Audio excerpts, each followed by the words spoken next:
The courtroom of the Supreme Court dropped into complete silence. What had just unfolded was unlike anything seen in recent judicial memory. Justice Sonia Sotomayor, one of the most prominent figures on the highest bench in the U.S., had just interrupted Congresswoman Jasmine Crockett during a high-stakes hearing. But Jasmine's calm, sharp response stunned everyone sitting beneath those towering marble pillars. The pressure had been simmering for months, yet no one, not the seasoned justices, not the filled spectator rows, not even the veteran legal correspondents, expected what was coming next. In less than a minute, one of the rising voices of the Democratic Party would directly challenge how the Supreme Court sees its own role. Justice Odmer's stunned reaction would ripple all the way through Washington's political core. There was a hum in the air, expectation, tension. People who had waited in line since dawn, since they weren't just watching another legal argument, they were about to witness something historic. In the gallery, law professors exchanged glances, realizing this might be the kind of courtroom moment that becomes a case study. Experienced reporters reached for their pens, already knowing they were about to write headlines that would make history. But before we walk you through this explosive exchange that's setting the internet ablaze, make sure you subscribe and turn on the bell. You won't want to miss a single second of what's being called one of the most powerful political confrontations in years. This story has it all: power struggles, courtroom tension, and two brilliant women standing their ground in America's most sacred legal chamber. This wasn't your average legal dispute. It was a face-off between two generations of Democratic leadership, each bringing a lifetime of experience and conviction. And what Jasmine Crockett said next might just define her political career for better or worse. At 70, Justice Sotomayor has long stood as a key figure on the liberal wing of the court. Appointed by President Obama in 2009, she made history as the first Latina justice. Known for her sharp intellect and bold dissents, she's carved a legacy of speaking out on voting rights, immigration, and fairness in the legal system. Raised in the Bronx by Puerto Rican parents, her path led from public housing to Princeton, then Yale Law. She worked as a prosecutor, a corporate lawyer, and a federal judge before stepping onto the Supreme Court bench. For over 10 years, she's challenged attorneys with tough, pointed questions, and she's respected for it. But this time, her opponent wasn't a shaky lawyer. It was Representative Jasmine Crockett. At just 43, Crockett has emerged as a voice for the next era of Democratic politics. The Congresswoman from Texas has made waves online and in committee rooms, never backing down from tough debates. Her legal background is rooted in defending people who had little power. Years spent as a public defender shaped her deep understanding of how justice impacts everyday lives. And today, that courtroom experience was going to be tested at the highest level. Representing a district that includes parts of Dallas, Crockett has gained a reputation for speaking bluntly, calling out hypocrisy, and refusing to let political theater go unchecked. Her courtroom presence, combined with her social media influence, has made her a rising figure in national politics. In Congress, she's made headlines for her pointed questioning of CEOs and top officials, often leaving them scrambling. Young voters see her as someone who doesn't play by the old rules. And that's exactly what made today's hearing so different. The case Henderson versus Texas, a voting rights battle with nationwide implications. As a member of the House Judiciary Committee, Crockett was given the rare opportunity to participate in oral arguments alongside Department of Justice attorneys. Some saw this as unprecedented. Others believed it was long overdue. The stakes were massive.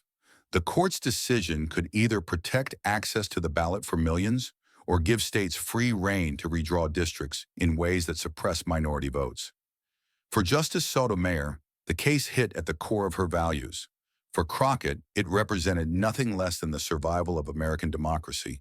Neither was going to yield. For weeks, debate had swirled in legal circles over whether a sitting Congress member should be allowed to argue before the court. Critics called it political theater. Supporters said it was a sign of needed evolution, proof that elected leaders could engage directly in shaping constitutional debate. Behind closed doors, Sotomayor had reportedly voiced discomfort with breaking protocol. Having spent her life climbing the formal ladder of the legal world, she believed deeply in the court's traditions. Crockett, on the other hand, had spent months preparing. She studied old voting rights rulings, memorized legal precedents, and trained with constitutional scholars.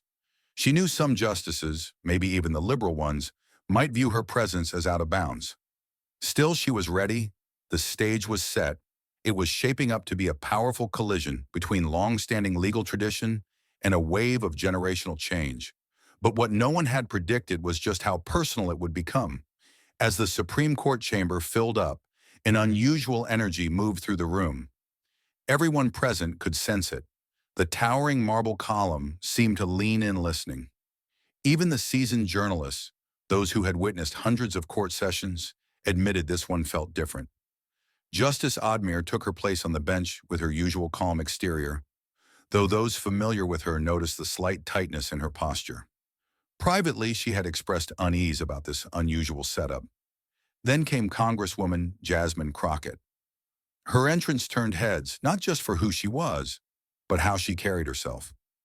Dressed in a tailored navy suit, she stood apart from the sea of gay-clad attorneys. Her presence wasn't flashy, it was purposeful. It shifted the atmosphere of the courtroom. Chief Justice Roberts opened the session with standard formalities, but the moment Crockett began speaking, it was clear this would be no routine hearing. "Your Honors," she started, her voice steady and composed, the voice of someone who stood before many benches. "I appear not just as a legislator, but as someone who's seen what these laws mean for everyday people. People whose voices depend on this court's decision." Justice Thomas leaned forward, a rare movement. Justice Allow's pen paused mid-sentence. Justice Barrett, typically buried in her notes, raised her eyes, but it was Justice Stom Mears' reaction that stood out. A tiny clench of her jaw, one tap of her fingers on the bench. Anyone familiar with her body language knew exactly what that meant. Disagreement. As Crockett continued, she laid out a detailed argument regarding constitutional guarantees for fair representation. The questions came fast. Justice Kavanaugh challenged her take on previous rulings. Justice Gorsuch pushed back on her understanding of state versus federal authority, but Crockett held her position, calmly referencing precedent, quoting case law, and framing her logic with the precision of someone who wasn't just politically engaged, but deeply trained in the law. This wasn't a politician trying to perform in court. This was a lawyer who happened to be elected, showing up with her homework done. Then Justice Allo spoke. "Congresswoman Crockett," he said with a sharp tone, "are you suggesting this court should throw out decades of precedent based on your political viewpoint?" The tension snapped. This was the kind of question designed to rattle even the most seasoned attorneys. Crockett paused. Then she smiled. Not a forced smile or a fearful one, but the kind of assured smile that said she'd been waiting for this moment. "With respect, Justice Allo," she replied evenly, "I'm not asking the court to rewrite precedent. I'm asking you to interpret it correctly. Equal protection under the law should never be viewed as a political position." A few quiet gasps came from the gallery. It was rare for anyone to speak to the justices with that level of directness, but Crockett wasn't backing down. As her allotted time continued, she began weaving in lived experiences from her own district. Stories of voters pushed to the margins, of entire neighborhoods sliced up by redistricting, and of how past rulings had impacted real lives. "This isn't a theory," she said, her voice growing stronger. "Each time voting protections are eroded, actual people lose their say in the system. In my district, that's not a policy issue. That's reality. And that's when Justice Sotomayor stepped in. "Congresswoman Crockett," she cut in, her voice suddenly sharp, slicing through the room like a blade. "This courtroom is not a space for political theater. It is where legal arguments are made, not where anecdotes are told." The room froze. Even the stenographer briefly looked up. So continued her tone firmer now. "You are here to present constitutional arguments, nothing more. Personal narratives and political appeals have no place in this chamber." The words landed like thunder. Reporters later said they'd never seen anything like it. A liberal justice publicly correcting a liberal advocate in front of the nation. Crockett stood still. For a moment it looked like she might falter under the weight of that public rebuke. Then she did something no one saw coming. She smiled again, but this time it wasn't a reaction. It was a statement. a calm, confident signal that this was exactly where she intended to go. "Justice Sotomayor," she said gently, her voice level and respectful. "I say this with full respect for the court and for everything. You've contributed to the law, but I must disagree." A ripple moved through the gallery. Had a member of Congress just openly disagreed with a sitting Supreme Court justice? She stepped forward slightly, her posture strong, her tone unwavering. "You said there's no room for personal stories here, but weren't personal stories exactly what shaped this court's most important rulings? Didn't Linda Brown's experience lead to Brown versus Board? Wasn't it Gideon's story that gave rise to the right to legal counsel?" Justice Sotomayor sat still, her expression unreadable, but those who watched closely noticed the grip she had on her pen tightened just a little. And respectfully, Crockett continued, "Your own confirmation hearings included powerful personal stories about your diabetes, about your mother's sacrifices, about how your life experience would shape your understanding of justice. Were those irrelevant to your qualifications for this court?" The room was still. The only sound was the faint hum of the air conditioning. Even Chief Justice Roberts, who usually maintained order swiftly, didn't move. What was happening in that chamber defied precedent, but Crockett wasn't finished. She stepped forward, her tone now carrying not just the weight of her legal training, but the unmistakable authority of an elected official. With full respect, she said, "I want to remind this court that I'm not just standing here as a lawyer. I represent 760,000 people who sent me to speak for them in places like this." She glanced toward the gallery where several of her constituents sat watching, eyes fixed on her. Most of them don't have degrees from Ivy League schools.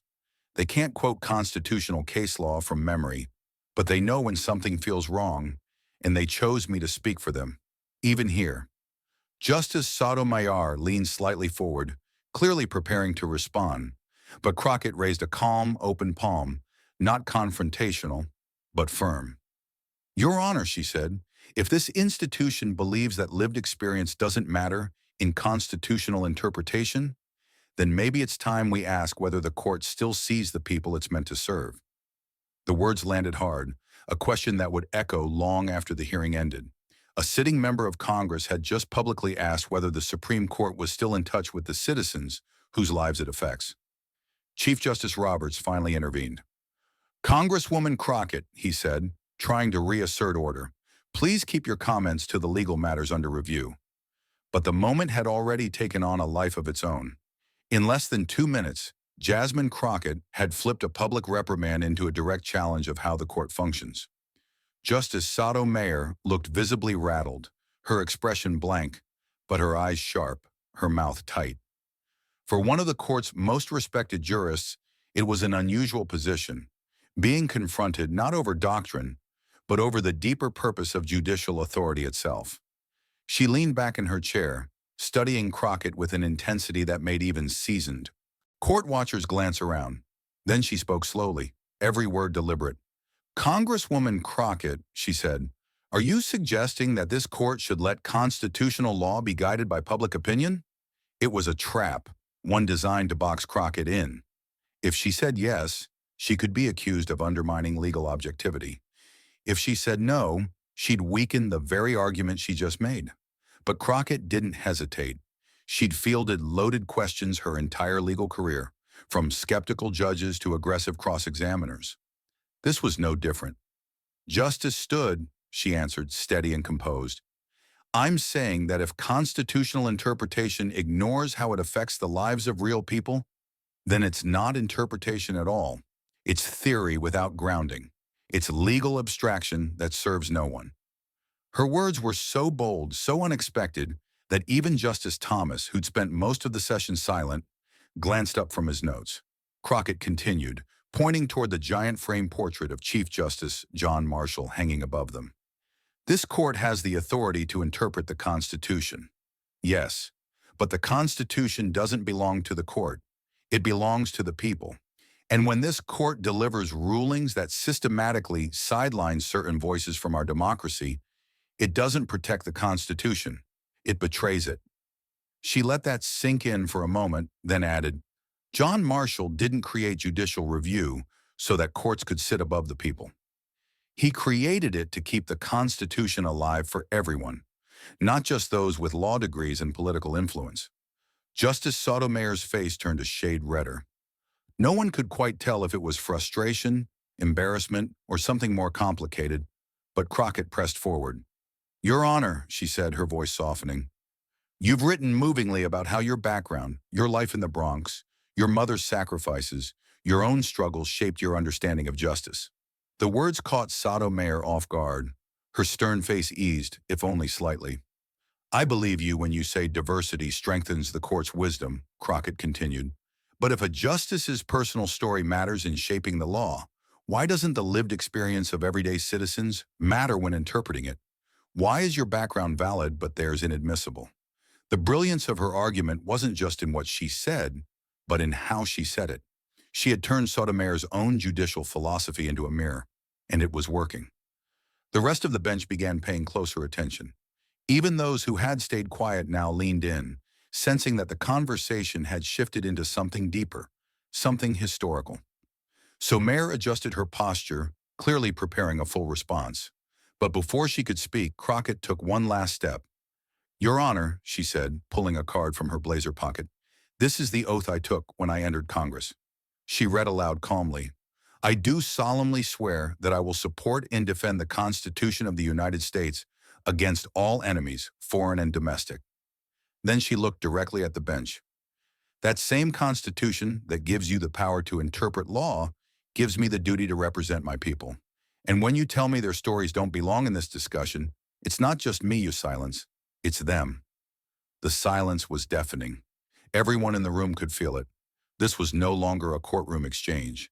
It had become a reckoning, a moment about democracy itself, about power and who truly holds it. Justice Kavanaugh leaned in, trying to steer the hearing back. "Congresswoman, perhaps we could return to the legal framework of the case."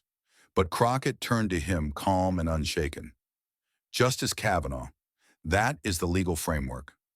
The core constitutional question here is whether every American's voice counts the same, whether this court will defend that principle or allow it to be slowly erased."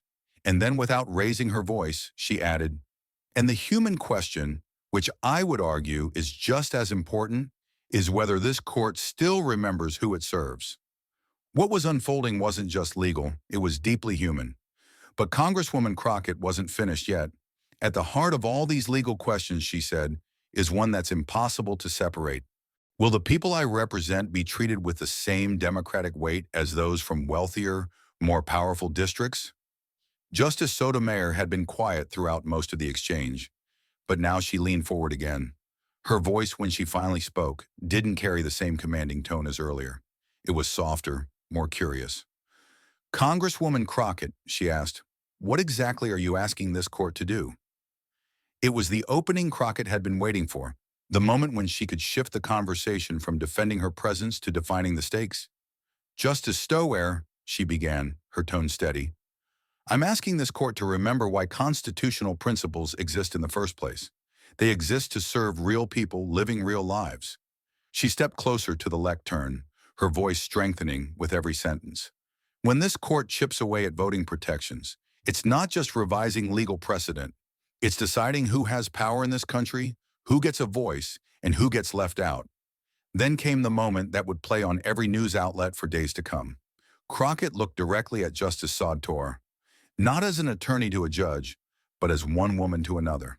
"Justice Sotomayor," she said gently, "you've spent your entire life challenging barriers. You've shown that brilliance takes many forms and that our institutions are better when they reflect all of America.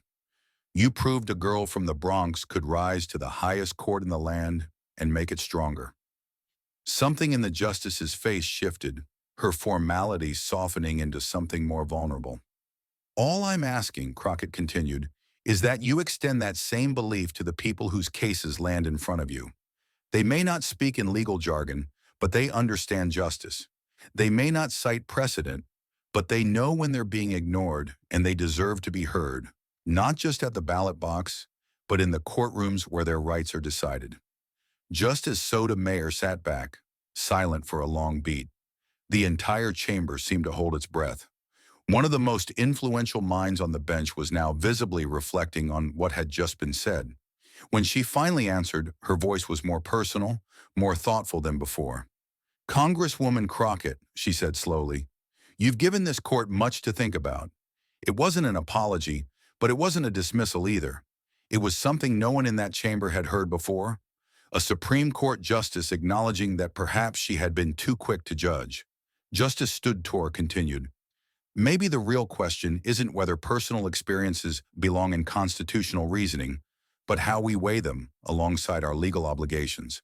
The moment sent tremors through the legal world. Reporters in the press section were already typing furiously. Law professors were texting colleagues in disbelief. Even veteran court observers looked stunned. But Crockett wasn't about to let the conversation end there. "With deep respect, Your Honor," she replied, "that kind of balance doesn't come from shutting people out. It comes from inviting more of them in." And then she delivered the line that would define the entire moment, quoted across headlines, social media, and press briefings for weeks. "This court's legitimacy doesn't come from standing apart from the people. It comes from standing with them. And you cannot serve the people you refuse to hear." A hush fell over the chamber, so thick it almost rang in the ears. Justice Sotomayor stared at her, unblinking, thoughtful, and changed. Then slowly she gave a small nod. "Point taken. Congresswoman, please proceed with your argument." In that moment, the entire tone of the courtroom shifted. In the span of 10 minutes, Jasmine Crockett had turned what began as a public scolding into one of the most powerful teaching moments in Supreme Court history. And one of the court's most senior justices had just in her own way admitted she'd been moved. As Crockett wrapped up and stepped away from the podium, the air in the courtroom buzzed. Something rare had just occurred. A moment of true reckoning, human, legal, political, all woven together in front of a nation. Reporters were already scrambling to file breaking stories. Legal analysts whispered rapidly among themselves. In the public gallery, some spectators simply sat in stunned silence, trying to process what they had witnessed. Justice Sotomayor stayed on the bench for the rest of the day's arguments, but those who observed her closely noted a shift in her demeanor. She still asked challenging questions, but now she did so with an open curiosity, showing a newfound willingness to engage with the broader human context of the arguments. By the time Chief Justice Roberts adjourned the session, the typically formal exit became a swirl of controlled chaos. Journalists sprinted for exits. Experts huddled in the hallways. It was clear this wasn't just another court session. Something bigger had happened. Within minutes, hashtag Crockett v. Sotomayor was trending across platforms. Legal Twitter exploded with takes. Harvard professor Lawrence Tribe tweeted, "In 4 decades of watching SCOTUS, I've never seen anything like Jasmine Crockett challenging a sitting justice on constitutional philosophy." Brilliant, necessary. When it came to where Congresswoman Crockett stood, many respected the boldness it took to speak out. Challenging the highest court in the land isn't something most elected officials would dare attempt, but Crockett did, and it made waves. House Minority Leader Hockey Jeff praised the moment, calling it a masterclass in constitutional dialogue and democratic courage. Law schools across the country began referencing the exchange in their courses. The National Bar Association applauded both women, Crockett and Justice Stower, for showing how serious disagreement between two powerful voices could still raise the level of public discourse. Former Solicitor General Donald Verrilli offered a striking analysis. "This wasn't a breakdown of institutions," he said. "It was growth." According to him, Crockett didn't disrupt the system. She compelled it to reckon with questions it had long avoided. 3 days after the hearing, Justice Sotomayor spoke at a judicial conference in Chicago. Her remarks were surprisingly candid. "I was reminded," she said, "that our duty isn't just to interpret the law from above, but to remember who the law is for. That takes not just legal skill, but humility." That statement, coming from a sitting Supreme Court justice, was seen by many as a rare public acknowledgement that Congresswoman Crockett's confrontation had resonated. Legal scholars across the country began asking whether this moment represented a new model for how elected officials could interact with the judiciary, not as subordinates, but as equal participants in shaping constitutional meaning. In an article for The Atlantic, Professor Akilamar wrote, Crockett treated the court as a co-equal branch of government, not as a sacred institution above scrutiny. That's exactly what the Constitution intended. The exchange launched a national debate. Was the court too insulated from public accountability? What level of respectful pushback should be expected or even encouraged from Congress? Law schools saw a bump in applications from students citing the hearing as their inspiration. Several members of Congress even announced plans to pursue further legal education, and the Supreme Court itself responded. New steps were taken to make hearings more transparent and understandable to the public, improving live stream access and simplifying language used during oral arguments. In the weeks that followed, Crockett's national profile skyrocketed. She went from being a rising voice to a household name. Over 50,000 emails poured in from across the country. Speaking invitations flooded her office from universities, legal panels, civic organizations. I've heard from teachers using the video in their civics classes Crockett shared in a CNN interview. From law students who felt empowered to take hard cases, from everyday people who just felt seen. Surprisingly, what started as a confrontation grew into something more. Crockett and Justice Sotomayor reportedly developed a respectful working relationship. Just 3 weeks later, the two were spotted having a private hour-long conversation at a judicial policy conference. A source later revealed that Sotomayor had told Crockett, "You challenged me to be better."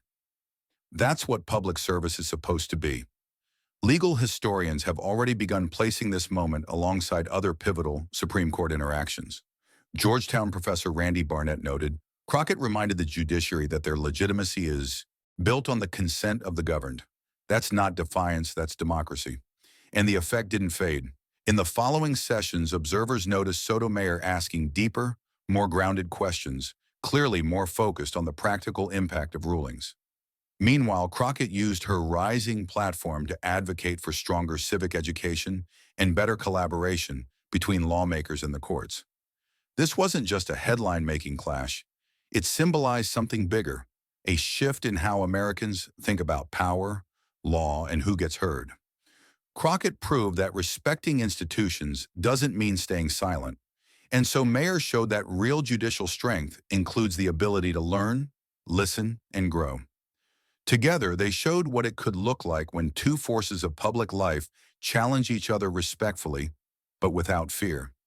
In an era filled with division and mistrust, their exchange reminded the country of something rare. The powerful people can still engage, grow, and model the very democratic values they represent. What happened in those 10 minutes will echo through legal and political circles for years, because in the end, it raised a fundamental truth. No institution, no matter how historic, should ever be beyond respectful challenge from the people it was created to serve.